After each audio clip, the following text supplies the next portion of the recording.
You can be glue to a child's broken plate. You can be Mrs. Duncan to Oprah Winfrey. You can be that somebody's somebody. You know, today the baby fold is more than just a place, that sheepfold, but with babies in it from long ago. It's so much more today. Today we meet families where they are.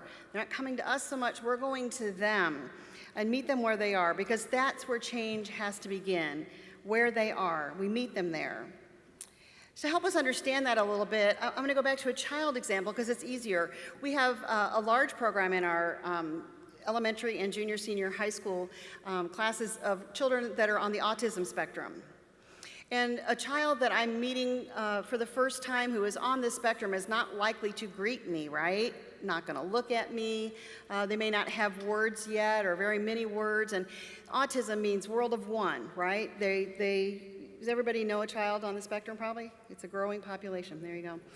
So if I had a child up here who was on the spectrum and I wanted to have some contact with that child, I would never go up and sit face to face with that child, because that's too much for right now. But I would come and observe that child, and let's say I'm just going to create a little kid, a little boy here, and he is playing with Legos on the floor. So I'm going to grab a handful of Legos, because that shows respect already, right? You think Legos are cool? Legos must be cool. I'm going to grab a handful of Legos, then I'm going to sit beside him, not across from him, but beside him with a little space in between.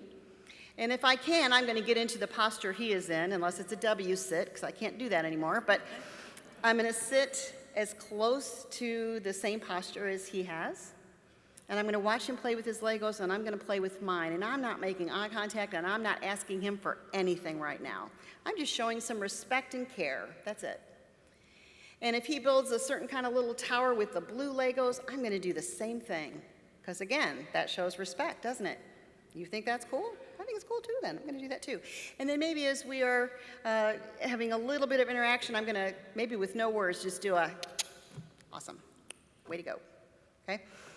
And then I'm going to place a Lego in his little space. And just maybe he'll pick it up. And wow, maybe he'll give me one of his. Now we're playing, right? But I have to come into his world first. I can't direct him out of that world, right? That's where he is right now.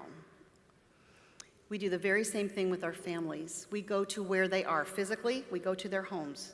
Even our school children have a social worker who goes into their home and meets with the family, because that's where the healing is going to begin. Therapy is not in somebody's office. It's around the kitchen table with as much of the family as we can get pulled together. And our workers are so good about going in quietly to where they are without judgment, without even a lot of words. We're going to take food and water, and we're going to go in, and instead of saying, well, your kid's a hot mess. Man, have you seen his school record? Oh my gosh. You think they don't know that? We don't have to tell them that. You think they haven't heard? Oh, we know that kid's parents. You think they haven't heard that already?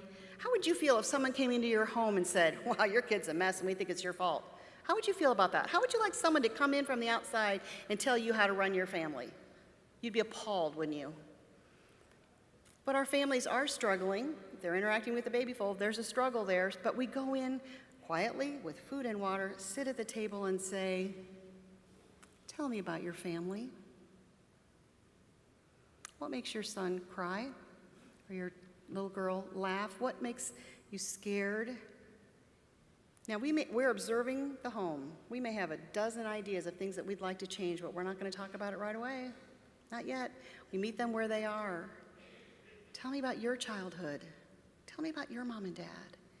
And just listen with deep respect and value what they value. Find the strengths that they have, and they all have family strengths, and build on that, because that's when healing can happen. We just go where they are. 500,000 miles on our agency cars every year.